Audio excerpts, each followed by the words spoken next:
In the quiet town of Fairview, where streetlights hummed softly against the cold wind, Emma Clarke lived a life most would call peaceful. She was 28, a nurse who worked the night shift at St. Helena's Community Hospital. Her world revolved around caring for others, comforting patients, checking vitals, and brewing coffee that never seemed strong enough for those endless nights. Her coworkers adored her kindness. Patients loved her gentle smile. She lived alone in a small apartment overlooking the park, the kind of place where silence was both comforting and haunting. Every evening at 6:30 p.m., Emma tied her hair into a bun, slipped into her scrubs, and walked the same dimly lit street to the bus stop. Life was ordinary, predictably calm. But lately, she had noticed something unsettling. A car parked near her building every night, engine idling, headlights off. At first, she brushed it off. Maybe it belonged to a neighbor. Maybe it was nothing. But sometimes, she could feel eyes following her from that car, from across the street, from the darkness itself. Emma's best friend, Chloe, often told her, "You're too kind for your own good." Not everyone deserves your trust. Emma would laugh it off. I deal with sick people, not bad ones. But the truth was, she had started locking her door twice and keeping the hallway light on all night. At work, things felt safe, sterile, bright, predictable. But even the hospital had shadows. A new security guard had started last week, Mark. Mid-30s, polite, always standing too close. He asked too many questions. How long have you worked here? Do you live nearby? Do you walk home alone? Emma smiled politely, but kept her answer short. She didn't want to seem rude, but something about his gaze, too focused, too calm, made her skin crawl. That night, her shift ended at 3 a.m. The bus was late. The street was empty. As she waited under the flickering streetlight, she thought she heard footsteps behind her. When she turned, there was no one, just the echo of her own heartbeat. Still, she couldn't shake the feeling. Someone was watching. And for the first time, she wished she hadn't taken the night shift. The following week, Emma tried to shake off her growing anxiety. She told herself she was overthinking, exhaustion from night shifts, caffeine overload, too many true crime podcasts on her breaks. But unease had begun to creep into her daily rhythm, like a shadow she couldn't escape. Mark, the new security guard, had become oddly familiar around her. Every time she clocked in, he was there, leaning against the front desk, flashing that polite but unreadable smile. He started bringing her coffee, saying, "Night's long. Figured you could use this." She thanked him, but never drank it. Something about accepting anything from him made her uncomfortable. One night, during her 2 a.m. rounds, Emma found Mark standing near the staff-only corridor, a place he didn't belong. When she asked why he was there, he smiled faintly and said, "Just making sure you're safe." His eyes didn't move from hers for a long second. It was enough to make her heart race. Later that night, Chloe texted her, "That car was outside your building again. You should call the police." Emma hesitated. What would she say? "A car keeps parking near my place?" It wasn't proof. It wasn't even a crime. Still, the thought of going home alone made her stomach twist. So she waited for the dawn bus, sitting close to the security booth until her shift ended. Mark offered to drive her home, saying, "It's not safe out there, you know." She politely refused, forcing a smile. But the next morning, she found a note slipped under her apartment door. Greater than, "You looked tired last night. You should rest more." Her hands trembled as she held the paper. No one could have known that. No one except someone who had seen her after her shift. Someone who followed her. She called Chloe immediately. "Someone's watching me," Emma whispered, her voice trembling. "They know where I live." Chloe begged her to stay at her place. Emma agreed, just for a night or two. But deep down, she feared something darker, that this wasn't just random. That maybe Someone had been waiting for her all along. At the hospital, whispers had started about Mark, too. Another nurse mentioned he had worked in a different town before, but quit suddenly after a female colleague went missing. No one could confirm it, but the rumor clung to the walls like cold mist. That night, as Emma walked through the empty ward, every sound felt amplified: the buzz of fluorescent lights, the hum of machines, the echo of distant footsteps.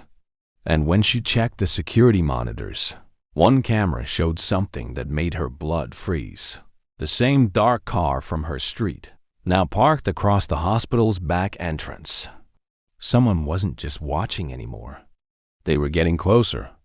On Thursday night, the hospital felt unusually still. Even the air seemed heavier, like the building itself was holding its breath. Emma had planned to leave early, but a last-minute emergency kept her longer. By the time she finished, it was almost 3:45 a.m. The corridors were empty. As she stepped into the locker room, her phone buzzed. It was a text from Chloe. "Everything okay? That car is back again. I think someone's watching your window." Emma froze. Her reflection in the locker mirror looked pale, her heartbeat loud enough to echo in her ears. She typed back, "I'll be home soon. Lock your doors." She changed quickly, slung her bag over her shoulder, and walked toward the staff exit. But when she reached the parking lot, the night felt wrong. There was no sound, no crickets, no distant cars, just the low hum of the security lights. She looked toward the booth. The chair was empty. Mark wasn't there.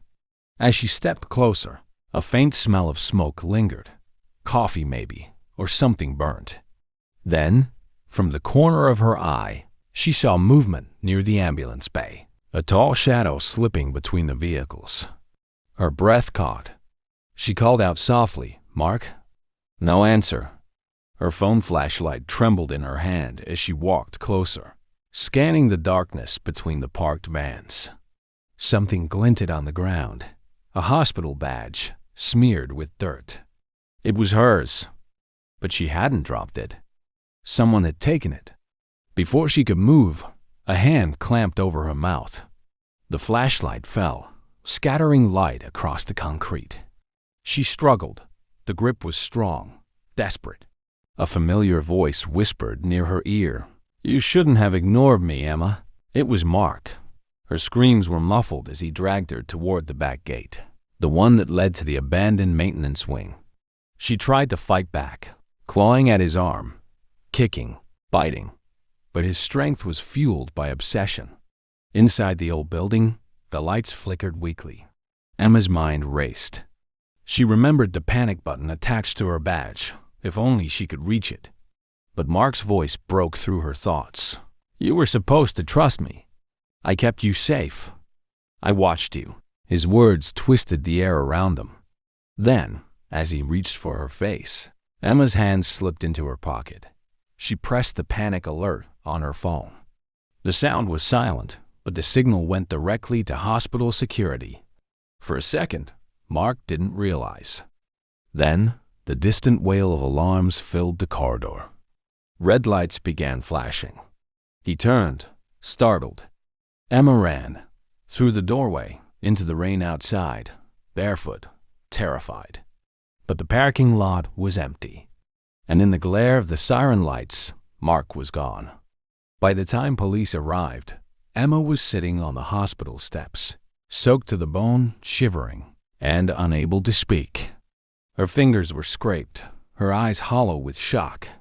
The parking lot was swarming with flashing lights, police cruisers, paramedics, confused staff gathering behind barricades. Mark had vanished. The maintenance wing showed signs of struggle. Overturned equipment, blood on the tiles, broken glass. But there was no sign of him anywhere. The security footage from that night was missing. Every file from 2 a.m. to 4 a.m. had been wiped clean. Detective Harris, leading the case, studied Emma carefully as she tried to explain. Her words trembled. "He said he was protecting me, that he'd been watching me for weeks. Harris sighed. "Obsession often disguises itself as care," he said quietly. "You did the right thing pressing that alarm." Days turned into weeks. Emma moved in with Chloe temporarily, too afraid to return to her apartment. Police searched for Mark across 3 states but found nothing. No trace of his car, his ID, or his employment records. It was as if he'd never existed. Then one morning, Emma received a small envelope in the mail. No return address. Inside was a single photograph. It showed her standing at her own window, taken from the street below. The back of the photo had a note. "You still look tired." The police took it as evidence, but the message had done its damage. Emma barely slept. She kept curtains closed, triple-locked doors, and left all the lights on at night. Fear became a silent roommate, always there, breathing beside her in the dark. Months later, Detective Harris called her in. "We found something," he said. "A burned-out car in the woods 30 miles away. The plates match Mark's vehicle. Inside, they found a hospital security badge, melted and unreadable, and an empty bottle of prescription pills. DNA confirmed it was Mark's. The case was closed. Suicide. But closure didn't bring peace. Emma still worked days at the hospital, but never the night shift again. Sometimes she thought she saw him in a crowd, in the reflection of a bus window, or in her dreams whispering the same line, "You should have trusted me." In her final recorded statement for the case file, Emma said something that lingered with everyone who read it. "I used to think monsters lived far away. Now I know they can wear a name badge, smile at you, and ask how your night is going." Her words became a quiet warning whispered among night shift nurses. Always trust your instincts, because the darkness doesn't always come from outside.